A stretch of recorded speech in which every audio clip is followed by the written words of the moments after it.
Hey guys, so today you and I are going to talk about testing. So let's get into it. So the question in question was, hi Frederick, do you feel that there are any scenarios where the code that is deployed to production and is being actively used needs not or cannot be unit tested? Depends a little bit here, because the thing is, when you say unit test, it depends a little bit what you mean by specific unit test. What I usually like to say is that there is no situation where automated testing is not a given that you should be doing it.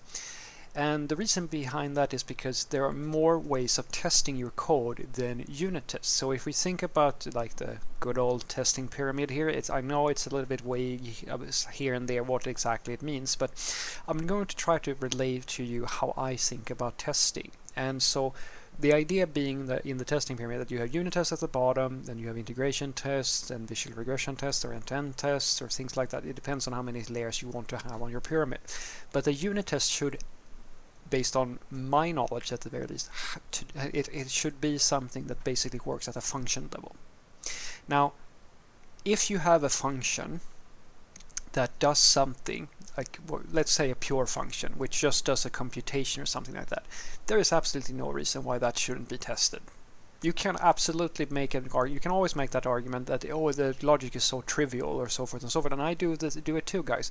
I know for a fact, like I have code that I don't write any tests for, even though I'm supposed to, and I know I should do it, but because it's so trivial, it's not something that I do unless I really need to support this thing over time, or if I have multiple, like if it's my own code, I usually don't do it. If I have more than one person, like it's myself plus more people that need to maintain it, then I might consider it. Just even though it's trivial, I might do it for the other people because maybe it's a given to me, maybe it's not a given to them, etc. etc. There are situations.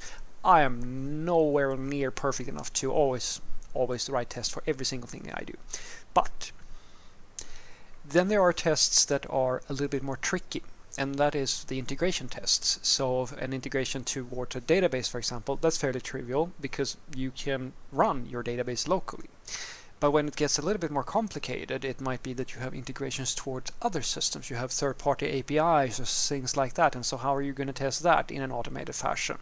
And to do that in a realistic fashion. Now, I have tons of different tips and tricks. Like I tell teams all the time, you don't have to sit there with Postman and try things out and stuff like that. You can, create a fake data set that you can have in like a local pipeline with some seed data or something like that. So you can try it out. You can do contract-based testing, which I'm a big fan of, like where you might not be able to test like the live call, but you can make sure that your interface is correct and so forth and so forth. And then you might have some testing system outside where like the third-party system provides you with a test environment and so forth and so forth. There's tons of ways to do various things, but then there are things that are practically impossible, I would say, to automate, which would be things like, for example, scaling, like load testing. Like doing a load test like in an automated fashion, you can absolutely do that and you can set it up,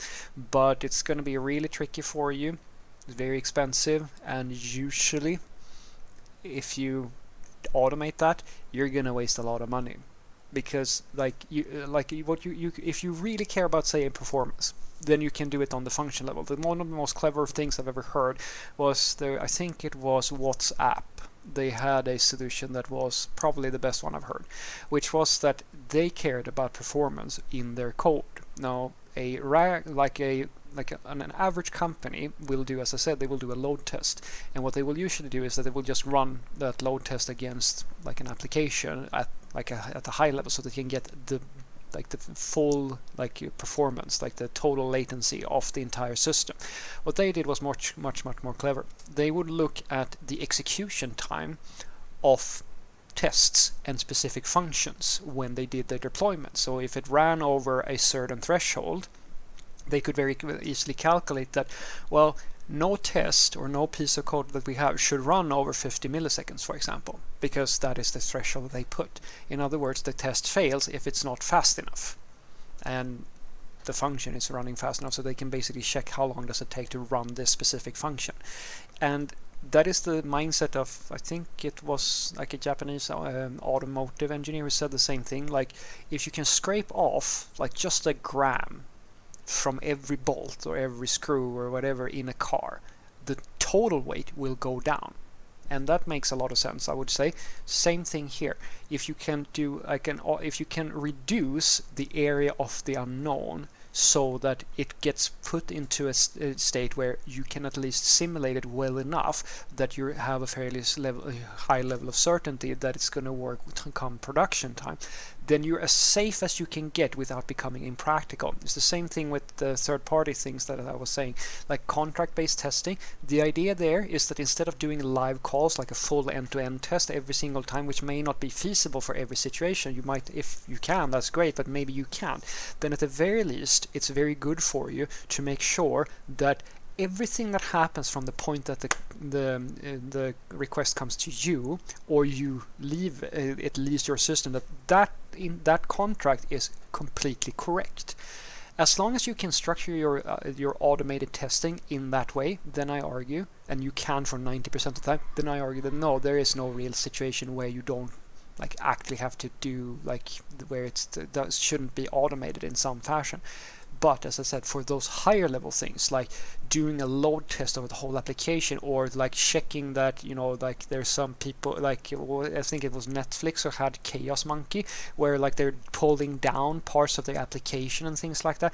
That's not something that is going to be super easy to like completely automate and so forth. You can absolutely do it, but as you can imagine, the more complicated the testing becomes, I mean, shit, are you trying out if availability zones are going to work and stuff like that? That's usually something that I argue is a little bit more pragmatic to do manually, because the investment is fairly high, it's fairly complicated, and then there are situations where I would go as far as to say that I think we still haven't figured out how to do it completely, like a completely automated thing, and that is like compliancy testing. Like, how do you make sure that your application is completely, security testing, like pen testing, stuff like that, that it has like checks all the ISO standard boxes for things like that. There are things that are like so high level and so complicated where the whole system is basically involved at all layers, that automating it is going to be very tricky for you. But at the same time, I want you to know you can get pretty far with automated testing if you're just, as I said, if you're just a little bit creative with it.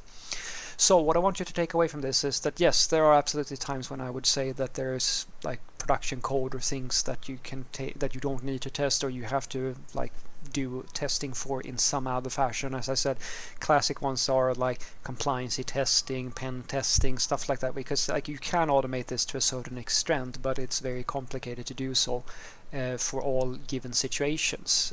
That's one of the reasons why the security industry is there, and I'm pretty sure that the pen testers and the bug bounty hunters and so forth, they're going to keep their jobs for quite some time, because it's a very dynamic working field, and you can do security scans, you can do all of these sort of things, but there's a lot of ways to exploit a lot of different things, and automated tools will get you a chunk of that, but not all of it. Same thing when you have legal compliance, the PSD, and like if you work with credit cards or other types of legislations, or if you're working for the government and so forth, then it's also very complicated because you have to evaluate the system as a whole, and that's going to be very difficult for you to like create a test that checks that you broke a rule. You can do for some things, but not all of it.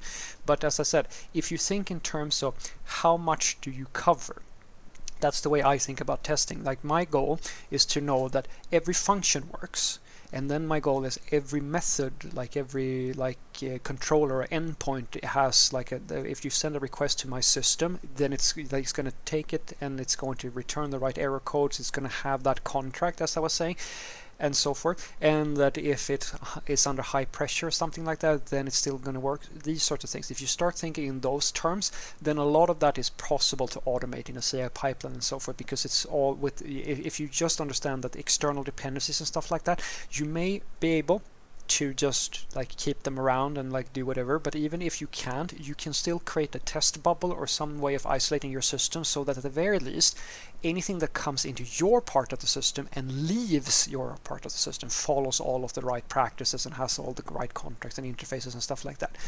That part, I always tell teams, that we can do, because there are so many ways that you can get close enough that it's basically production like and so forth, that it's worth at least trying it out.